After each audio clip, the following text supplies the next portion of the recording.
Como les había comentado anteriormente, existen dos métodos para resolver un problema de programación lineal. El primer método lo vimos en la clase anterior, que es el método gráfico. El método gráfico únicamente funciona cuando tenemos dos o tres variables. Pero cuando tenemos más de tres variables no podemos utilizar el método gráfico. Cuando tenemos más de tres variables, lo que nos queda es utilizar el método simplex. Entonces, el método simplex es un método analítico de solución de problemas de programación lineal que se pueden resolver, eh, eh, digamos, lo que hacemos es básicamente resolver problemas de programación lineal más complejos sin ninguna restricción en el número de variables. Es decir, el método simplex sirve para una, dos, tres, cuatro, para cualquier número de variables. A diferencia del método gráfico que únicamente me sirve para dos y tres variables. Y ya para tres variables utilizar el método gráfico es muy incómodo. Entonces, el método simplex es un método iterativo que permite ir mejorando la solución en cada paso, pues el método recorre un poliedro n-dimensional de un vértice a otro. Básicamente, el método simplex es el método gráfico, eh, pero visto tal vez y trabajado de una forma diferente. Es básicamente el método gráfico y el método simplex son el mismo método. Entonces, comencemos a trabajar y a explicar el método simplex. Generalmente uno lo que tiene es una función objetivo que está sujeta a una serie de restricciones.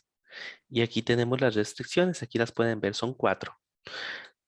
Seguramente estas dos restricciones son restricciones que nosotros llamamos triviales y estas de acá son inherentes al problema. Entonces, algo importante que hay que tomar en cuenta es que el método simplex solo funciona con igualdades. Es por eso que el paso número uno consiste en convertir las desigualdades en igualdades. Entonces, el paso uno del método simplex es convertir las desigualdades en igualdades y eso lo vamos a hacer de la siguiente manera.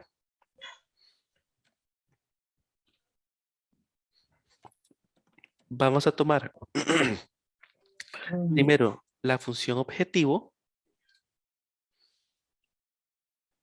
y vamos a acomodarla de forma tal que aparezca, bueno, aquí ya hay un igual, ¿verdad? Entonces aquí no hay tanto problema, pero vamos a acomodarla de tal forma que todas las variables estén a la izquierda y a la derecha tenga un cero.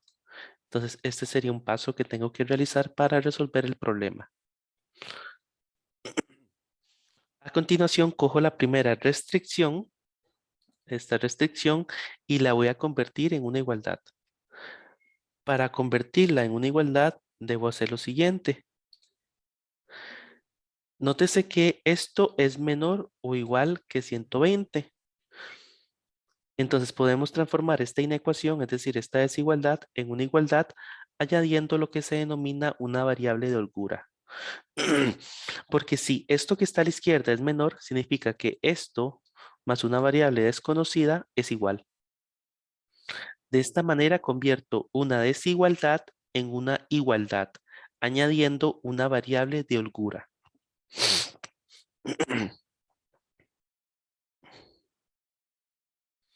¿Alguna pregunta hasta acá?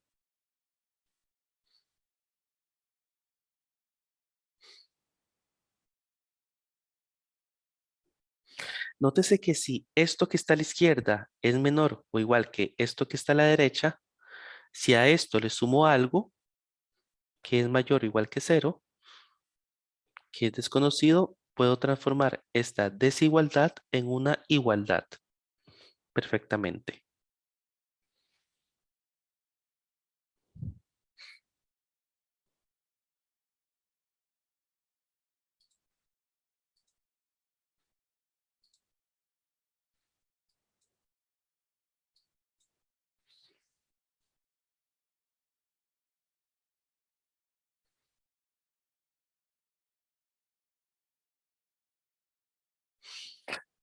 Entonces, a continuación, pasaría a lo siguiente.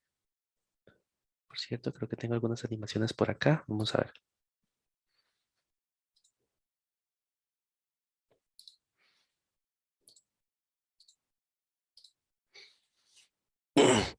Entonces, nótese cómo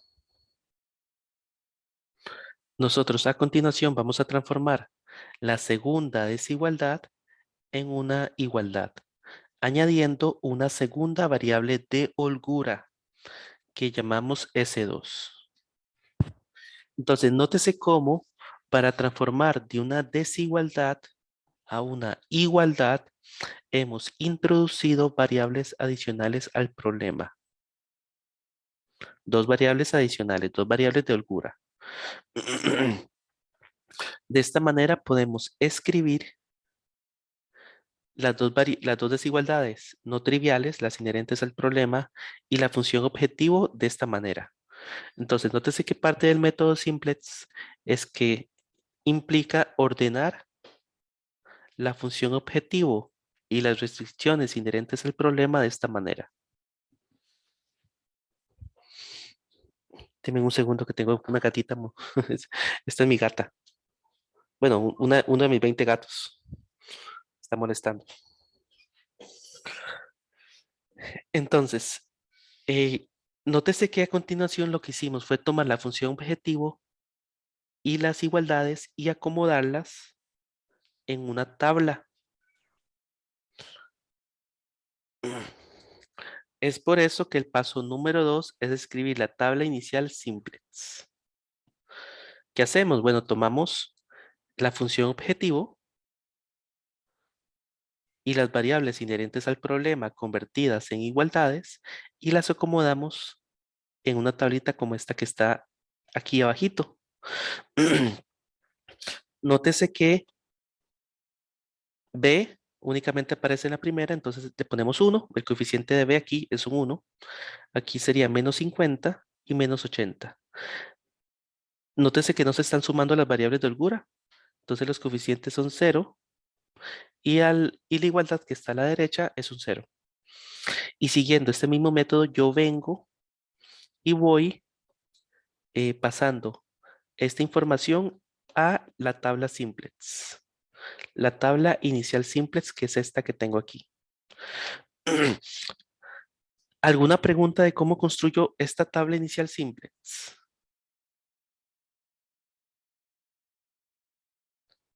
Nótese que la última columna es 0, 120 y 90. Eso es lo que está al otro lado de la igualdad. Entonces, Correcto, supongo que son como respuestas. Que R significa respuesta. correcto. O resultado.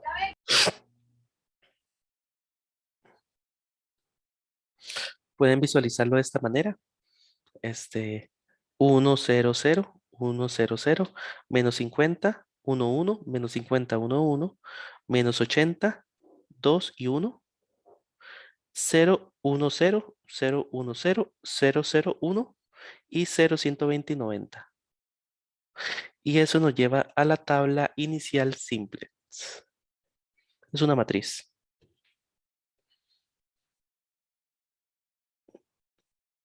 A continuación, vamos a observar que la primera fila es la función objetivo y la segunda y tercera fila son las restricciones no triviales.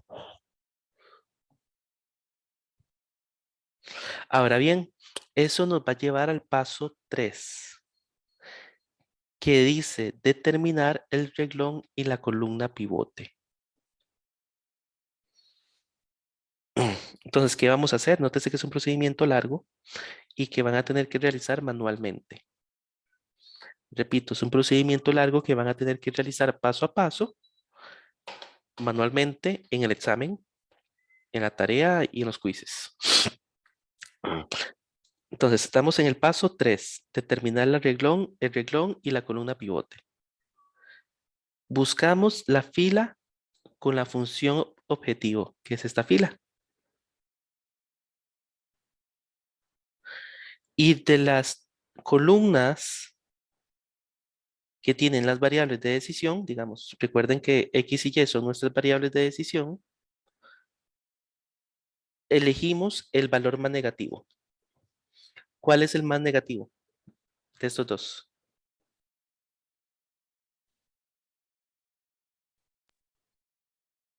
El menos 80, ¿no? Correcto, es menos 80.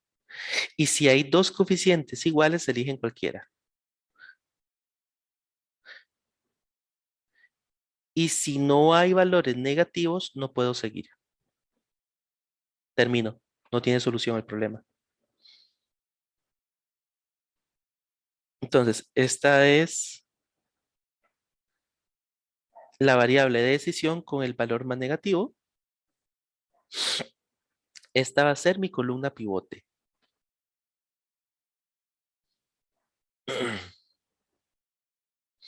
Si en la fila de la función objetivo, es decir, acá, si ni aquí ni aquí tenemos valores negativos, ya alcanzamos la solución óptima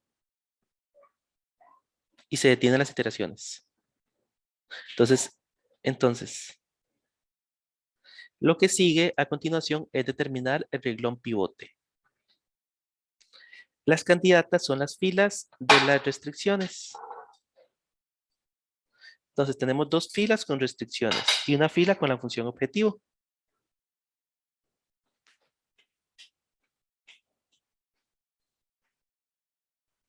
Entonces, ¿qué hacemos? Nótese que dividimos el valor de la columna pivote, este valor. Vamos a ver, creo que me confundí un poco, pero dividimos el valor entre el valor de la columna pivote, es decir, este valor,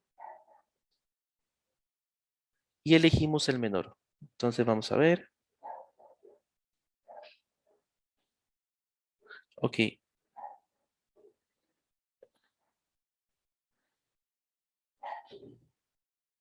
denme un segundo que creo que tengo un error en la presentación.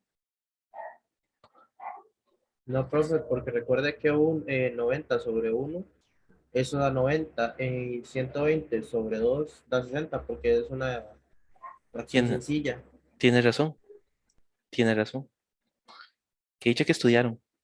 Profe, yo ahí tenía una consulta.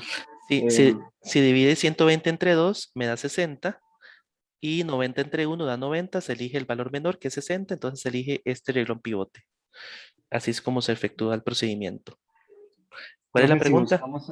perdón, si buscamos escoger el número más pequeño, ¿por qué el cero lo ignoramos? Si cero entre menos 80 da 0, entonces en teoría sería el más pequeño de los tres. Es que nosotros, digamos, en el paso anterior elegimos la columna pivote. Correcto, sí. Entonces, aquí lo que tengo es 2 y 1. Luego divido 120 entre 2. Profe, lo que le Y, está preguntando Kobe es que por qué no agarró el menos 80 de arriba. En ah, palabras porque, tan- porque el reglón pivote se trabaja con las filas de las restricciones. Entonces, esta fila es de la función objetivo y estas dos filas son de las restricciones. Es por eso. Es parte del algoritmo. Ve aquí dice, las candidatas son las filas de las restricciones. Entonces, no trabajamos con la primera fila, sino con las filas de las restricciones, que son la fila 2 y la fila 3. Esa es la razón. Porque trabajamos en esta parte únicamente con las filas de las restricciones. Eso responde a la pregunta. Sí, gracias. No tomamos en cuenta el menos 80 por la simple razón de que el algoritmo nos está diciendo que trabajamos con las filas de las restricciones.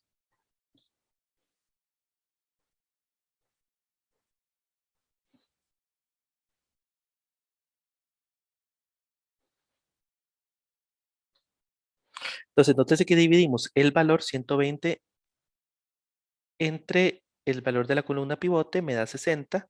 Entonces, 120 entre 2, 60, 90 entre 1, 90, el menor es este valor y ya seleccionamos la fila pivote.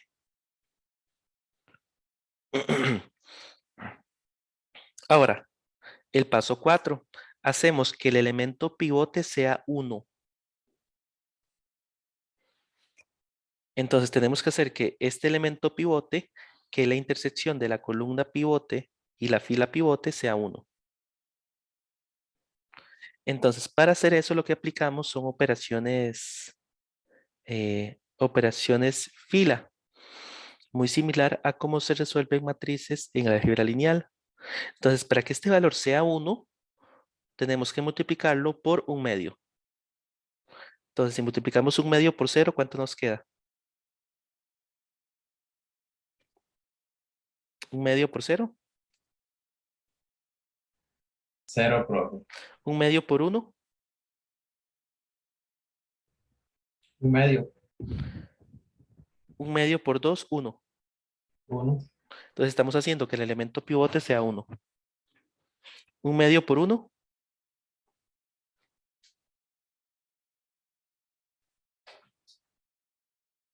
ustedes pueden, 1/2 por 1. ¿Es algún tipo de prueba esto? 1/2 es. Deme un segundo que tengo deme un segundo.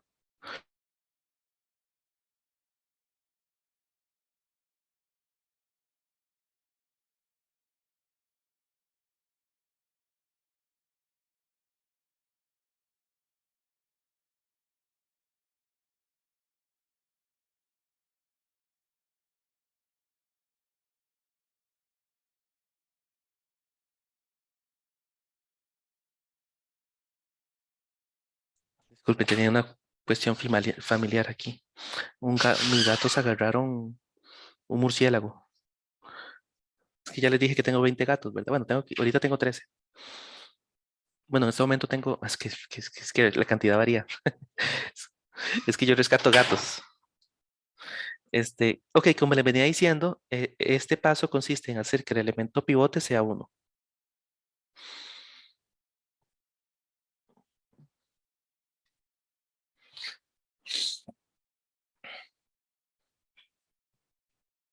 Por lo que nos quedaría esta tabla.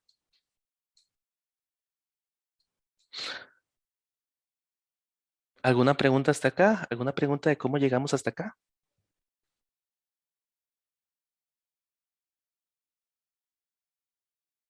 Profe, yo pensé que lo íbamos a hacer como en álgebra lineal, que tenemos que convertir matrices y eso, pero ya vi que no es así. No, es un poquito diferente. Ah, por cierto, sí hay varias formas de implementar el método simple. Si yo les estoy enseñando un algoritmo, hay otros diferentes. Este es el que les voy a enseñar porque es el que considero más simple de enseñar y aprender.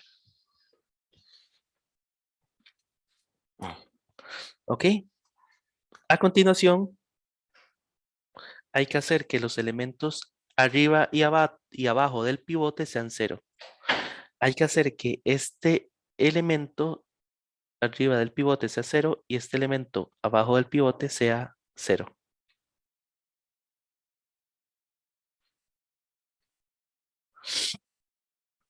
Entonces lo que vamos a hacer es aplicar operaciones fila. Entonces vamos a tomar la fila 2, la multiplicamos por 80 y se la sumamos a la fila 1. De esta manera aquí queda un 0. Lo mismo con esta fila de abajo. Si multiplicamos pero por menos 1 la fila 2 y se la sumamos a F3, este elemento daría 0.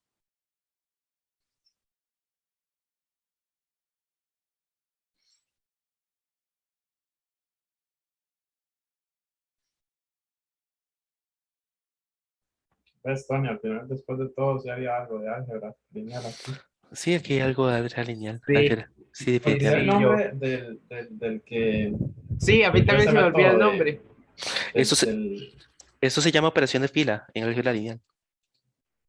No, es que estamos Es hablando del pero método en el que las usábamos. Gauss-Jordan se llama el método. Ah, el Sí, Gauss-Jordan. Gauss, sí, para reducir matrices. Entonces, este elemento de arriba se hace 0 y este elemento de abajo se hace 0 cuando aplicamos esa operación fila. Entonces, vea qué interesante, nos quedaría esta expresión de acá. A continuación, tenemos que revisar si seguimos al paso 3. Es un método iterativo. Tendríamos que saltar otra vez al paso 3. Entonces, para revisar eso, digamos, para revisar si seguimos al paso 3, hacemos lo siguiente. Si en la función objetivo,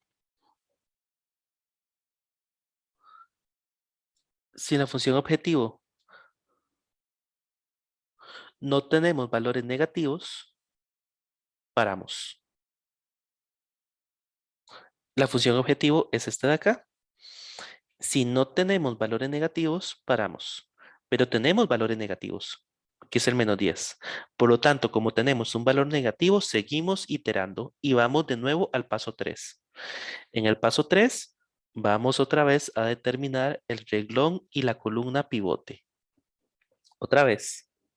Profe, una consulta. ¿Se va a repetir el paso? ¿Se repiten los mismos 3 pasos hasta que se quitan los negativos, como usted lo había hecho por inicio? Correcto.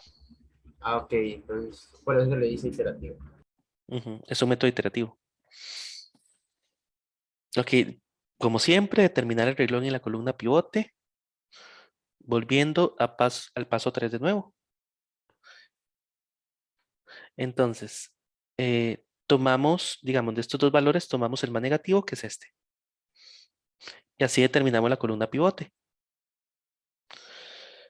A continuación, vamos a dividir 60 entre un medio.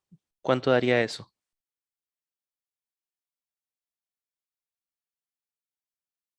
¿Cuánto es 60 dividido entre un medio? ¿Quién me quiere hacer el cálculo? Preguntémosle a Kobe. Justo no tengo la calculadora en la mano. Creo que da 120, pero es que no me acuerdo bien. Sí, correcto, da 120. ¿Y 30 entre un medio? Eso da 15. No, 30 dividido entre un medio no da 15. Ah, entonces da 60, sí, perdón. Ajá, ¿y cuál sería el valor más pequeño? Eh, ese, ¿no? Correcto, ese. Y de esa manera seleccionamos la fila pivote. Y la intersección entre la fila pivote y la columna pivote me da el elemento pivote. Ahora, hay que hacer que este elemento sea 1.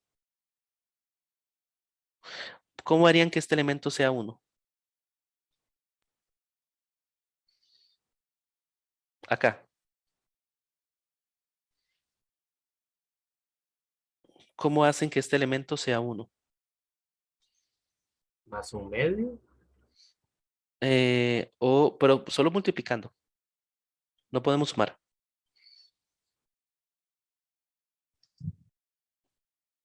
Multiplicando por 2, ¿verdad? Sí, Entonces, exactamente. multiplico arriba aquí por 2, aquí por 2, aquí por 2 y aquí por 2. Y luego vamos a hacer, aplicando operaciones fila, que los dos elementos de arriba sean 0. Haciendo eso, obtenemos esta expresión.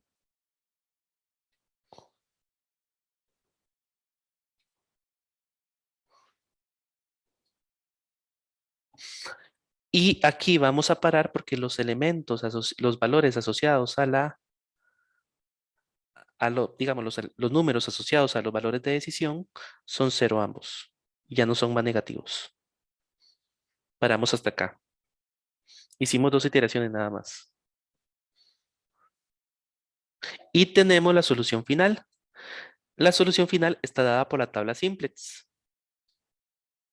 Nótese que B, que es el beneficio máximo, es igual a 5400. Y es igual a 30 y X es igual a 60. Esta sería la solución final de este ejercicio.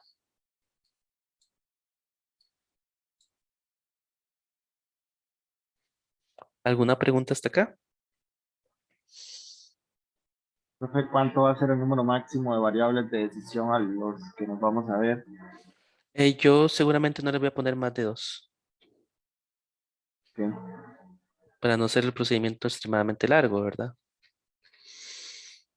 Profe, Aunque, entonces, aunque de estos, hacerlo grande también me ayudaría a que refuercen el valor de la paciencia y el trabajo duro, lo cual no es tampoco mala idea, pero no, creo que les voy a dejar 2 variables de decisión nada más.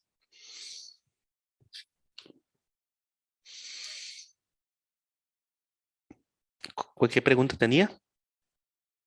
Profe, nada más como a modo de comprobación, si uno, digamos, multiplica los resultados por los recursos, tendría que consumirlos todos, ¿verdad? Mm, buena pregunta. Vieras que no necesariamente. Ah, ok. Sí, no necesariamente.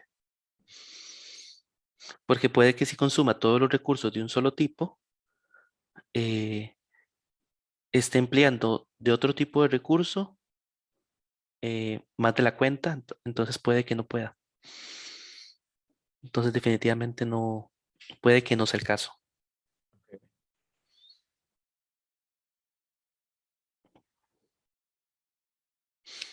Ok, este fue el método Simplex. Esta clase de 40 minutos ha quedado grabada.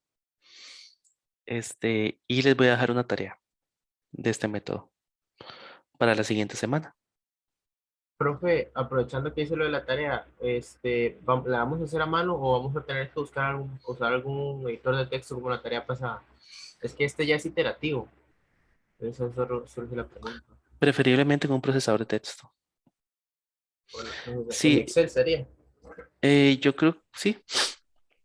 Aunque en realidad pensaba pasarles pueden utilizar esta misma presentación y usar la presentación como guía. Disculpen. Buena idea. Salud. Salud.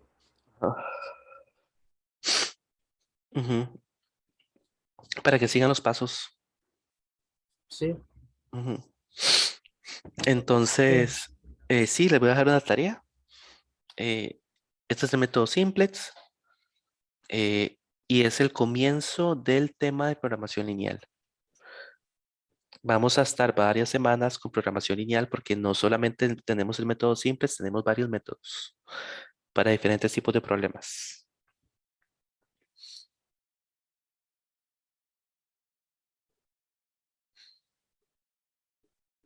¿Alguna otra pregunta?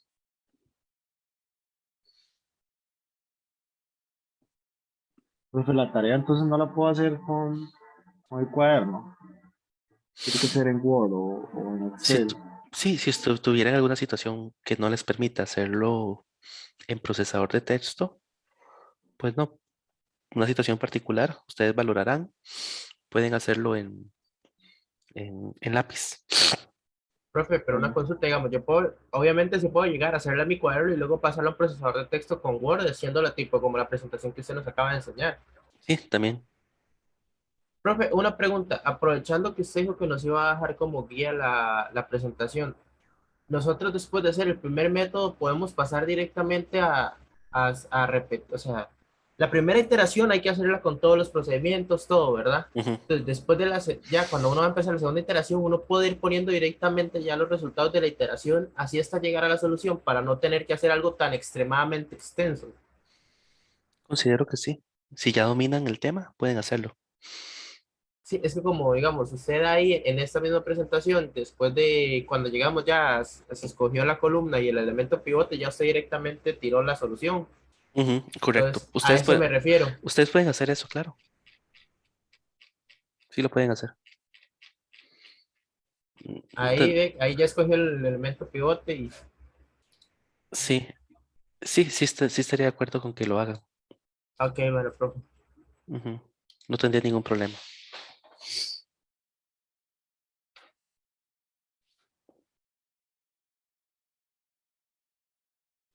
Ok, eso sería todo por el día de hoy. Ahorita les voy a subir la tarea en unos 10 minutos. Una sesión corta, pero bueno, recordemos que el curso es alto virtual, ¿verdad? Provechosa. Sí, y bueno, lo que tengo en el cronograma esta semana es es programación lineal. Les recomiendo, eso sí, que revisen el material que he subido. Hay algunas cosas importantes. Hay una presentación adicional, hay grabaciones. Entonces, si tuvieran alguna duda, pueden consultar las grabaciones también.